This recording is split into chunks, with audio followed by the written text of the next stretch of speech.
அனைவருக்கும் வணக்கம். இந்த 2025ல அக்டோபர் மந்த் நம்மளுடைய ராசி மற்றும் நம்முடைய லக்னத்துக்கு எப்படி இருக்கு அப்படிங்கறத இப்ப நம்ம டீடைலா கிளியரா பார்க்கலாம். வீடியோவை ஸ்டார்ட் பண்றதுக்கு முன்னாடி நீங்க நம்ம சேனலை சப்ஸ்கிரைப் பண்ணாம இருந்தீங்கன்னா மறக்காம சப்ஸ்கிரைப் பண்ணிக்கோங்க. அப்படியே பக்கத்துல இருக்க பெல் சிம்பலை கிளிக் பண்ணிக்கோங்க. அப்பதான் நாங்க போற இது போல யூஸ்ஃபுல்லான வீடியோக்கள் உங்களுக்கு உடனுக்குடனே நோட்டிபிகேஷனாக கிடைக்கும்.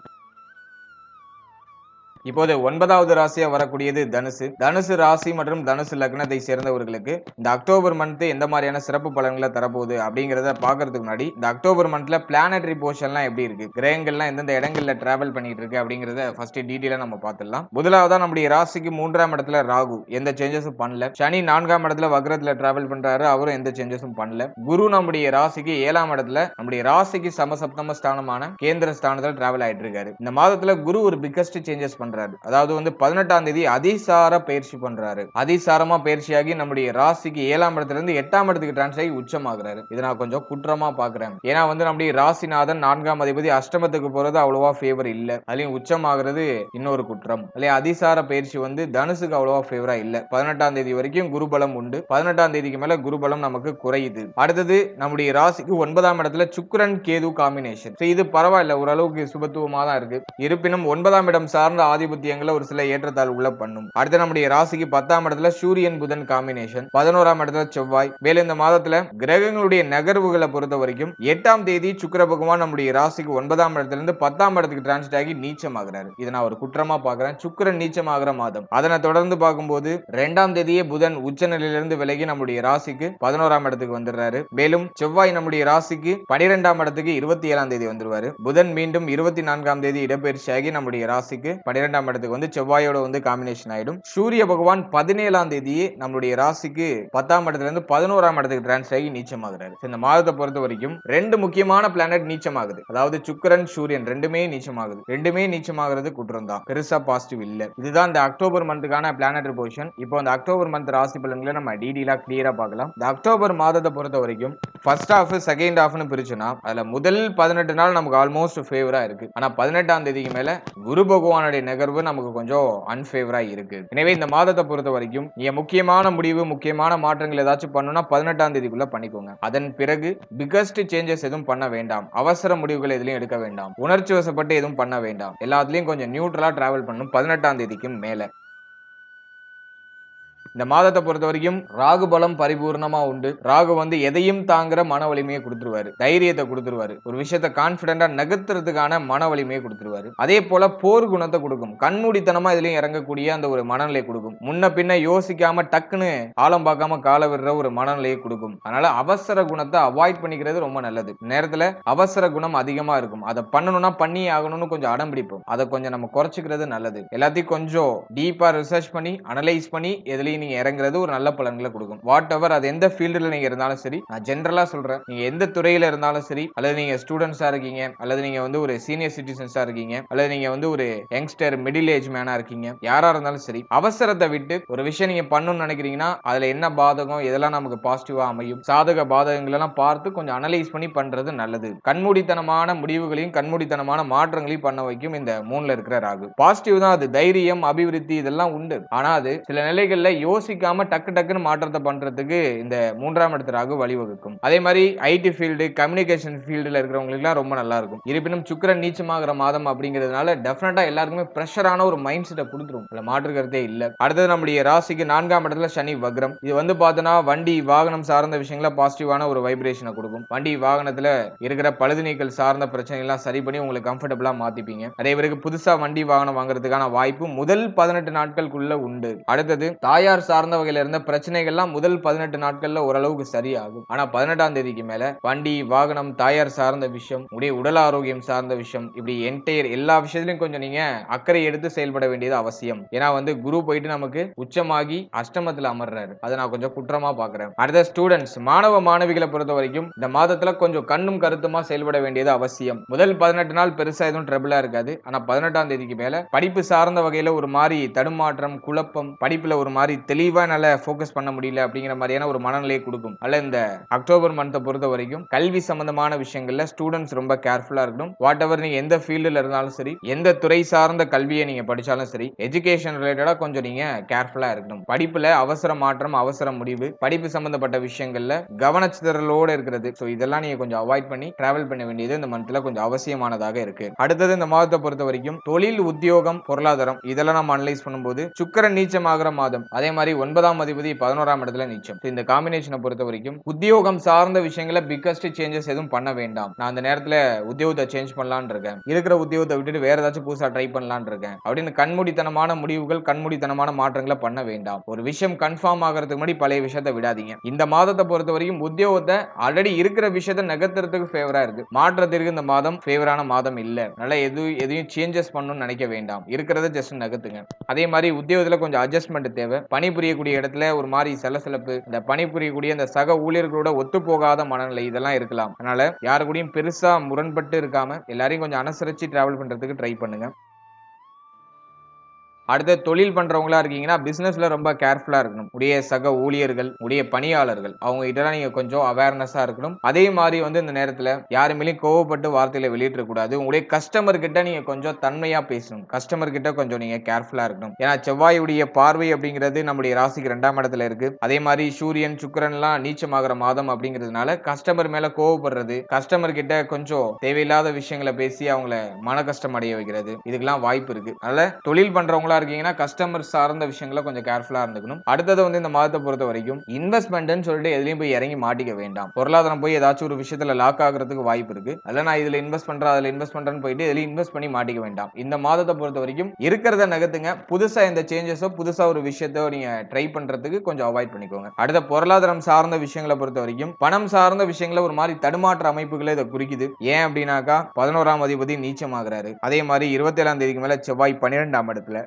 ஆட்சி ஆகிற அமைப்பு வருது. அதனால பண தேவை அதிகரிக்கும். மாதத்தோட ஃபர்ஸ்ட் ஹாஃப் காட்டிலும் செகண்ட் ஹாஃப்ல கொஞ்சம் பணம் நெருக்கடி, பணம் சார்ந்த விஷயங்கள சிந்தனை அதிகமா போறது, பொருளாதார தேவை அதிகரிக்கிறது இதெல்லாம் கொஞ்சம் அதிகமா இருக்கலாம். அதனால இந்த மந்தை பொறுத்த வரைக்கும் கொஞ்சம் பிளான் பண்ணி எடுத்துட்டு போகணும். கொஞ்சம் அனாவசியமான செலவுகள் அதிகரிக்கும் போது மாதத்தோட எண்டிங்ல பொருளாதார ரீதியா நிறைய நெருக்கடி வரலாம். இந்த நேரத்துல நீங்க கடன் கேட்டீங்கன்னா அது டக்குன்னு கிடைக்காது. அது ஒரு மைனஸா இருக்கு. ஏன்னா 6ஆம் அதிபதி நீச்சம். அல்ல இப்ப நீங்க யார்ட்டாச்சும் கடன் உதவி கேட்கறீங்கன்னா அது டக்குன்னு கிடைக்காது. அவங்களும் கொஞ்சம் இழுத்து அடிப்பாங்க. அதே மாதிரி நீங்க வெளியில யார்ட்டாச்சும் பணம் கொடுத்தீங்கன்னா அந்த பணம் திரும்ப வரதுல நிறைய சிரமங்களை சந்திக்கும். சோ அதுவும் மைனஸா இருக்கு. அல்ல கொடுத்தல் வாங்கல் பொருளாதாரம் சார்ந்த விஷயங்கள இந்த மந்த்ல கொஞ்சம் கேர்ஃபுல்லா இருக்கணும். அதே மாதிரி தொழில், உத்தியோகம் இதுலயும் கொஞ்சம் நீங்க அவேர்னஸா இருந்துக்கணும். அடுத்த திருமண முயற்சி, திருமண வாழ்க்கை இதெல்லாம் நம்ம அனலைஸ் பண்ணும்போது முதல் 18 நாள் பாசிட்டிவா இருக்கு. திருமண முயற்சிகள்லாம் நீங்க பண்ணணும்னு நினைக்கிறீங்கன்னா முதல் 18 நாட்குள்ள அந்த பிளான் எல்லாம் வச்சுக்கோங்க. 18ஆம் தேதிக்கு மேல திருமண முயற்சிகள்லாம் கொஞ்சம் தள்ளி வைக்கிறது நல்லது. ஏன்னா குரு பகவான் அஷ்டமத்துல போய் உச்சமாயிடுவாரு. முதல் 18 நாள் பாசிட்டிவா இருக்கு. அதன் பிறகு அவ்வளவா பாசிட்டிவா இல்ல. அல்ல திருமண முயற்சிகள்ல ஒரு சில தடுமாற்றங்கள் மாதத்தோட செகண்ட் ஹாஃப்ல ஏற்படலாம். ஃபர்ஸ்ட் ஹாஃப் உங்களுக்கு பாசிட்டிவா தான் இருக்கு. அதனால ஃபர்ஸ்ட் ஹாஃப்ல நீங்க ட்ரை பண்ணலாம். அடுத்தது நம்ம பாக்குறது திருமண வாழ்க்கை. திருமண வாழ்க்கையை பொறுத்த வரைக்கும் முதல் 18 நாள் சுபத்துவமா போகும். வாழ்க்கை துணையுடைய சப்போர்ட் கிடைக்கும். வாழ்க்கை துணையால ஆதாயம் உண்டு. வாழ்க்கை துணை இப்போ உங்களுக்கு பரிபூர்ணமா ஒத்துழைப்பு கொடுப்பாங்க. சோ அதெல்லாம் பாசிட்டிவா இருக்கு. ஆனா செகண்ட் ஹாஃப்ல வாழ்க்கை துணையுடைய உடல் ஆரோக்கியம், மன ஆரோக்கியம், வாழ்க்கை துணை சார்ந்த விஷயம் இதெல்லாம் நம்ம கொஞ்சம் அவேர்னஸா இருக்கணும். வாழ்க்கை துணையோட அடிக்கடி கருத்து போராட்டங்கள் ஏற்படுறது வாய்ப்பு இருக்கு 18ஆம் தேதிக்கு மேல. ஆனா முதல் 18 நாள் பெருசா இதுலயும் ட்ரபிள் இருக்காது. அடுத்து குழந்தை பாக்கியம், பிள்ளைகள் சார்ந்த விஷயம் இதெல்லாம் நம்ம அனலைஸ் பண்ணும்போது ஃபர்ஸ்ட் ஆஃப் ஆல்மோஸ்ட் ஃபேவரா போகுது. முதல் 27 நாட்கள்ல எந்த பிரச்சனையும் இருக்காது. பிள்ளைகளால ஆதாயம், பிள்ளைகளுடைய சப்போர்ட் கிடைக்கும், பிள்ளைகள் சார்ந்த வகையில மகிழ்ச்சி கிடைக்கும், பிள்ளைகளுடைய வளர்ச்சியை பார்த்து நமக்கு பெருமை அடைகிற ஒரு அமைப்பு கிடைக்கும். அதே மாதிரி பிள்ளைகளுடைய முன்னேற்றம் அப்படிங்கிறது அபரிவிதமா இருக்கும். அதெல்லாம் பாசிட்டிவா இருக்கு. அதே போல இந்த மாதத்துடைய கடைசி பார்ட்ல பிள்ளைகளால செலவுகள் ஏதாச்சும் ஏற்படலாம். பிள்ளைகளுக்கு விரைய செலவுகள் ஏதாச்சும் ஏற்படலாம். ஏன்னா 5ஆம் அதிபதி 12ஆம் இடத்துல ஆட்சி ஆகிறாரு. பூர்வீக சொத்தை விரயம் பண்றது, பூர்வீக சொத்தை விற்கணும்னு நான் ட்ரை பண்றேன் ஆனா நடக்கல அப்படின்னா மாதத்தோட கடைசியில ட்ரை பண்ணுங்க. அதுக்கு ஒரு பாசிட்டிவ் ரிசல்ட் கிடைக்கும். பூர்வீக சொத்தை விற்கிறது, அதே மாதிரி பிள்ளைகளுக்கு ஏதாச்சும் செலவு செய்யறது, சோ அதுக்கெல்லாம் அந்த மந்த் பாசிட்டிவா இருக்கு. குழந்தை பாக்கியத்துக்கும் இந்த மாதம் ஆல்மோஸ்ட் ஃபேவரா தான் இருக்கு. முதல் 27 நாட்கள்ல சுப செய்திகளை எதிர்பார்க்கலாம். குழந்தை பாக்கியத்துல நல்ல செய்திகள்லாம் கிடைக்கும். குழந்தை பாக்கியம் சார்ந்த வகையில தடைப்பட்டவங்க, தாமதப்பட்டவங்களுக்கு அந்த மந்த்ல ஆல்மோஸ்ட் குழந்தை பாக்கியத்துல சுப செய்தி கிடைச்சிடும். அடுத்து காதல் உறவு சார்ந்த விஷயங்களை அனலைஸ் பண்ணும்போது 5ஆம் அதிபதி 11ஆம் இடத்துல பரவாயில்லங்கிற அமைப்புல இருக்கு. காதல் உறவை பொறுத்த வரைக்கும் ஒரு சிலருக்கு ஒரு மாதிரி மன உளைச்சல்லாம் இருக்கலாம், ஒரு மாதிரி மன ரீதியா ஒரு விரக்தி தன்மை எல்லாம் இருக்கும். ஆனா அது பெருசா பாதிப்புகளை கொடுக்கல. இந்த மந்த்தை பொறுத்த வரைக்கும் ஆவரேஜா நகர்ந்துரும். பார்ட்னரோட ஒத்து போற அமைப்பு, மிஸ் அண்டர்ஸ்டாண்டிங்ல ஏதாச்சும் இருந்துச்சுன்னா அதெல்லாம் ஓரளவுக்கு சரியாகும். இருப்பினும் 18ஆம் தேதிக்கு மேல கொஞ்சம் கவனமா இருக்கணும். 18ஆம் தேதிக்கு மேல காதல் உறவு, பார்ட்னர் சம்பந்தப்பட்ட விஷயம் இதுல எல்லாம் கொஞ்சம் கவனமா இருக்கணும். அவருக்குள்ள எந்த ஒரு ஆர்குமெண்ட்டும் இல்லாம கொஞ்சம் அனுசரிச்சு போயிடுறது நல்லது. அடுத்து உடல் ஆரோக்கியம், முக்கியமான பார்ட்டே ஹெல்த் தான். ராசிநாதன் போயிட்டு 8ஆம் இடத்துல உச்சமாகிற ஒரு மாதம், அதனால ஹெல்த் கொஞ்சம் படுத்துறதுக்கு வாய்ப்பு இருக்கு. உடல் ஆரோக்கியம் சார்ந்த விஷயங்கள ஏற்றத்தாழ்வுகள் 18ஆம் தேதிக்கு மேல ஏற்படலாம். அதனால ஹெல்த்ல கொஞ்சம் டிஃபால்ட்டா கேர்ஃபுல்லா இருந்துக்கணும். முடிய தலை, முகம், முடிய மேல் மார்பு, நுரையீரல் சம்பந்தப்பட்ட விஷயம், அதே மாதிரி தோள்பட்டை, கழுத்து பகுதி இதுல எல்லாம் அடிக்கடி ஏதாச்சும் பாதிப்புகள் வரலாம். அல்ல இந்த மாதத்தை பொறுத்த வரைக்கும் இந்த பகுதிகள் சார்ந்த விஷயங்கள கொஞ்சம் கவனமா இருந்துக்கணும். அதே மாதிரி கால், பாதம், கணுக்கால் இந்த இடங்கள்ல ஏதாச்சும் வலிகள் ஏற்படலாம். இதுலயும் நம்ம கொஞ்சம் கேர்ஃபுல்லா இருந்துக்கணும். எனவே இந்த மாதத்தை பொறுத்த வரைக்கும் உடல் ஆரோக்கியம், மன ஆரோக்கியம் ரெண்டுலயும் கொஞ்சம் அக்கறை எடுத்துக்க வேண்டியது அவசியம். ஏன்னா பிளானட்டரி பொசிஷன்லாம் வந்து மாதத்தோட செகண்ட் ஹாஃப்ல கொஞ்சம் வீக் ஆகுது. நல்லா உடல், மனம் ரெண்டும் கொஞ்சம் பாதிக்கப்படுறதுக்கு வாய்ப்பு இருக்கு. நல்லா கொஞ்சம் அவேர்னஸா இருங்க. நல்லா மெடிடேஷன் பண்ணுங்க. உங்களுடைய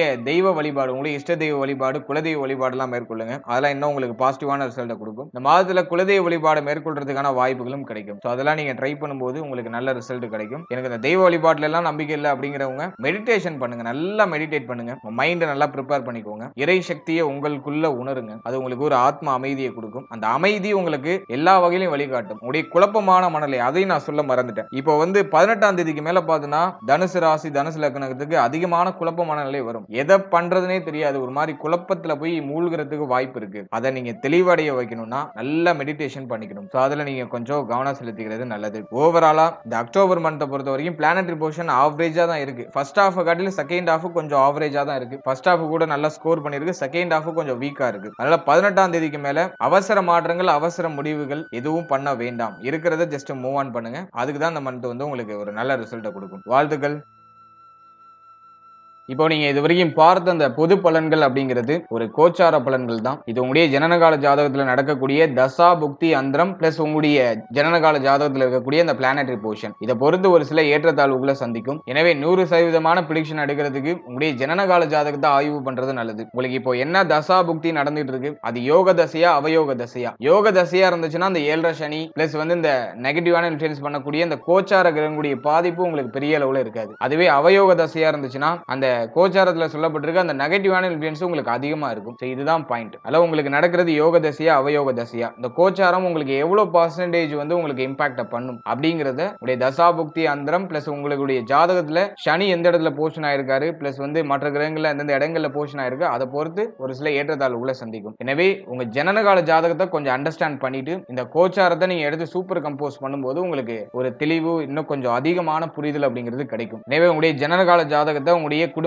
ஜோதிடத்தை கொடுத்து ஒரு வாட்டி ரீட் பண்ணிட்டு கோச்சாரத்தை நீங்க எடுத்து சூப்பர் கம்போஸ் பண்ணுங்க. அது இன்னும் உங்களுக்கு வந்து தெளிவான ஒரு மனநிலையை கொடுக்கும். மேலும் நம்முடைய சேனல்ல இதுக்கு முன்னாடி ஒரு லக்னம், ஒரு ராசி, ஒரு நட்சத்திரம் இது எல்லாத்துக்கும் ஜெனரல் பிரிடிக்ஷன் அப்படிங்கிற ஒரு செக்மெண்ட்ல வாழ்க்கை பலனை நம்ம டீடைலா எக்ஸ்பிளைன் பண்ணி ரிலீஸ் பண்ணிருக்கோம். அந்த பதிவுலாம் நீங்க பார்க்காம இருந்தீங்கன்னா மறக்காம செக் பண்ணி பாருங்க. அதை பார்க்கும்போது உங்களை பற்றிய உங்களுடைய வாழ்க்கை பற்றிய ஒரு தெளிவு, ஒரு புரிதல் உங்களுக்கு கிடைக்கும். மேலும் நம்முடைய சேனல்ல கோச்சார பொது பலன்கள்லாம் டீடைலா எக்ஸ்பிளைன் பண்ணி ரிலீஸ் பண்ணிட்டு வரோம். குரு பயிற்சி, சனி பயிற்சி, ராகு கேது பயிற்சி, அப்கமிங்ல இருக்கக்கூடிய இந்த குரு வக்ர பயிற்சி பிளஸ் வந்து சனி வக்ர நிவர்த்தி பலன் இதெல்லாம் அப்கமிங்ல நம்ம ப்ரிப்பேர் பண்ணிட்டு இருக்கோம். அதெல்லாம் உங்களுக்கு அடுத்தடுத்து ரிலீஸ் ஆகும். எனவே அந்த பதிவுகள்லாம் உங்களுக்கு வந்து சேரணும்னு ஆசைப்பட்டீங்கன்னா இந்த சேனலை மறக்காம சப்ஸ்கிரைப் பண்ணிக்கோங்க. மேலும் இந்த பதிவு பற்றிய ஃபீட்பேக்லாம் என்ன அப்படிங்கறத கமெண்ட் செக்ஷன்ல சொல்லுங்க. அடுத்தது உங்களுக்கு என்னென்ன காம்பினேஷன்ஸ்ல வீடியோஸ் கொடுக்க முடியும் அப்படிங்கறத நாங்களும் இன்னும் ரிசர்ச் பண்ணி ஒரு பெஸ்டான சர்வீஸ் உங்களுக்கு கொடுக்கறது நாங்க ட்ரை பண்றோம். And finally very limited time, so be cool, stay happy, stay healthy